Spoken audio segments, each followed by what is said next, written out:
ಕುರ್ಚಿ ಕಾದಾಟ ಕರ್ನಾಟಕದಲ್ಲಿ ಈ ಕುರ್ಚಿ ಕಾದಾಟ ದೊಡ್ಡ ಮಟ್ಟದಲ್ಲಿ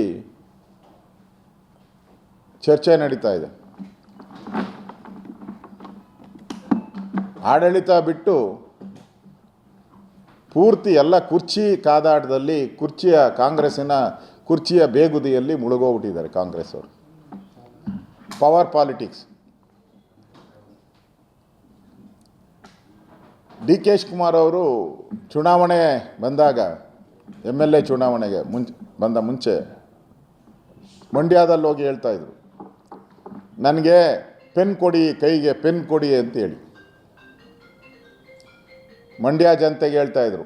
ಒಕ್ಕಲಿಗ ಜನಾಂಗಕ್ಕೆಲ್ಲ ಹೋಗಿ ನನಗೆ ಕೈಗೆ ಪೆನ್ ಕೊಡಿ, ಅಧಿಕಾರ ಕೊಡಿ. ಎಲ್ಲರಿಗೂ ಕೊಟ್ಟಿದ್ದೀರಾ, ಕುಮಾರಸ್ವಾಮಿ ಕೊಟ್ಟಿದ್ದೀರಾ, ದೇವೇಗೌಡರು ಕೊಟ್ಟಿದ್ದೀರಾ, ಎಲ್ಲರಿಗೂ ಕೊಟ್ಟಿದ್ದೀರಾ, ನನಗೂ ಒಂದು ಸರಿ ಪೆನ್ ಕೊಡಿ ಅಂತ. ಈಗ ಯಾವುದು ಸ್ಥಿತಿ ಬಂದ್ಬಿಟ್ಟಿದೆ ಅಂದರೆ MLAಗಳ ಮುಂದೆ ಹೋಗಿ ನನಗೆ ಪೆನ್ ಕೊಡಿ ಅಂತ ಹೇಳಿ ಅಂಗಲಾಚುವಂಥ ಸ್ಥಿತಿ ಇವತ್ತು ಡಿ ಕೆ ಶಿವಕುಮಾರ್ಗೆ ಬಂದಿರೋ ಅಂಥದ್ದು ನಿಜಕ್ಕೂ ಒಂದು ರೀತಿ ಕರುಣೆ ಅನಿಸ್ತೈತೆ ಅವ್ರ ಬಗ್ಗೆ. ಡಿ ಕೆ ಶಿವಕುಮಾರ್ ಧೈರ್ಯ ಇದ್ದರೆ ಅವ್ರಿಗೆ ಸಂಧಾನ ಆಯ್ತಲ್ಲ 2.5 ವರ್ಷ. ಆ ಸಂದರ್ಭದಲ್ಲಿ ಯಾರು ಇದ್ದರು? ಈ ಸಂಧಾನ ಮಾಡುವಂಥ ಸಂದರ್ಭದಲ್ಲಿ ಯಾರ್ಯಾರಿದ್ದರು? ಯಾವ ನಾಯಕರು? ಸೋನಿಯಾ ಗಾಂಧಿಯವರಿದ್ದರ, ರಾಹುಲ್ ಗಾಂಧಿಯವರಿದ್ದರ, ಪ್ರಿಯಾಂಕಾ ವಡೇರ ಅವರಿದ್ದರ, ವಡೇರಾನ ಯಾರು ಇದ್ರ? ವಾದ್ರಾ.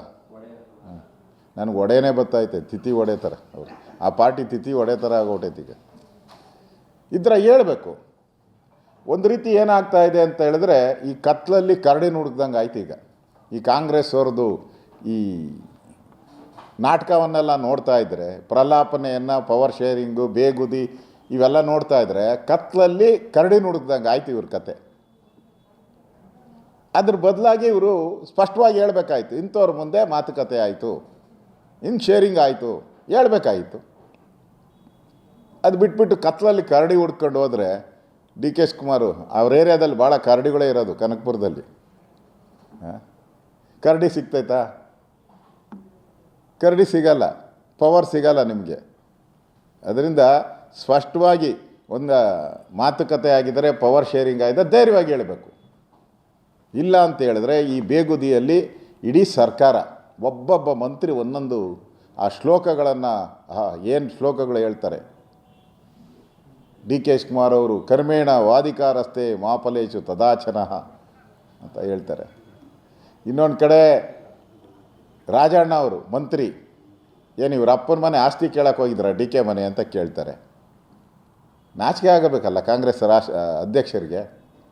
ಕಾಂಗ್ರೆಸ್ ಅಧ್ಯಕ್ಷರಿಗೆ ಏನು ಅವ್ರ ಅಪ್ಪನ ಮನೆ ಆಸ್ತಿ ಕೇಳಕ್ಕೆ ಹೋಗಿದ್ರಾ ಅಂತ ಹೇಳಿದ್ರೆ ಎಷ್ಟು ನಾಚಿಕೆ ಆಗಬೇಕು. ಪರಮೇಶ್ವರ ಹೇಳ್ತಾ ಇದ್ದಾರೆ, ದಲಿತರ ಈ ಒಂದು ಬೇಡಿಕೆಯನ್ನು ತುಳಿತಾ ಇದ್ದಾರೆ, ನಾನು ಈ ವಿರುದ್ಧ ತಿರುಗಿ ಬೀಳ್ತೀನಿ ಅನ್ನೋ ಎಚ್ಚರಿಕೆಯನ್ನು ಕೊಟ್ಟಿದ್ದಾರೆ. ಮತ್ತು ಮಾಗಡಿ ಬಾಲಕೃಷ್ಣ ಅವರು ಸ್ವಯಂ ಘೋಷಿತವಾಗಿ ಅನೌನ್ಸೇ ಮಾಡಿಬಿಟ್ಟಿದ್ದಾರೆ, ನಮ್ಮ ಮುಂದಿನ ಮುಖ್ಯಮಂತ್ರಿ ಡಿ ಕೆ ಶಿವಕುಮಾರ್ ಅಂತೇಳಿ. ದಾವಣಗೆರೆಯ ಒಬ್ಬ MLA ಶಿವಕುಮಾರ್ ಅವರು ಭಾಳ ಕಷ್ಟ ಬಿದ್ದಿದ್ದಾರೆ, ಹಗಲು ರಾತ್ರಿ ಹೊಲ ಉತ್ತಿದ್ದಾರೆ. ಅದಕ್ಕೋಸ್ಕರ ಅವ್ರಿಗೆ ಬೆಳೆ ಸಿಗಬೇಕು,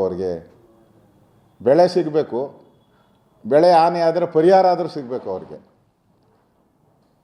ಇಲ್ಲಿ ಡಿ ಕೆ ಶಿವಕುಮಾರ್ಗೆ ಬೆಳೆನೂ ಇಲ್ಲ, ಬೆಳೆ ಪರಿಹಾರನೂ ಇಲ್ಲ. ಇರೋ ಕಾಂಗ್ರೆಸ್ ಅಧ್ಯಕ್ಷರ ಪದವಿನೇ ತೆಗೆಯುವಂಥ ಕೆಲಸ ಈಗ ಅದು ಕೂಡ ಚರ್ಚೆಯಲ್ಲಿ ಇರೋವಂಥದ್ದು. ಡಿ ಕೆ ಶಿವಕುಮಾರ್ ಅವರ ಕಾಂಗ್ರೆಸ್ ಅಧ್ಯಕ್ಷತೆ ತೆಗೆಯುವಂಥದ್ದು. ಅಂದರೆ ಜನಗಳ ಮುಂದೆ ಇವರು ಹೇಳಿದ್ದೇನು? ಒಂದು ಒಳ್ಳೆಯ ಸರ್ಕಾರವನ್ನು ಕೊಡ್ತೀರಿ, ಸುಭದ್ರ ಸರ್ಕಾರವನ್ನು ಕೊಡ್ತೀರಿ ಅಂತ ಹೇಳಿದಂಥವ್ರು ಈಗ ಅಭದ್ರ ಸರ್ಕಾರವನ್ನು ಕರ್ನಾಟಕದಲ್ಲಿ ಕೊಟ್ಟಿದ್ದಾರೆ.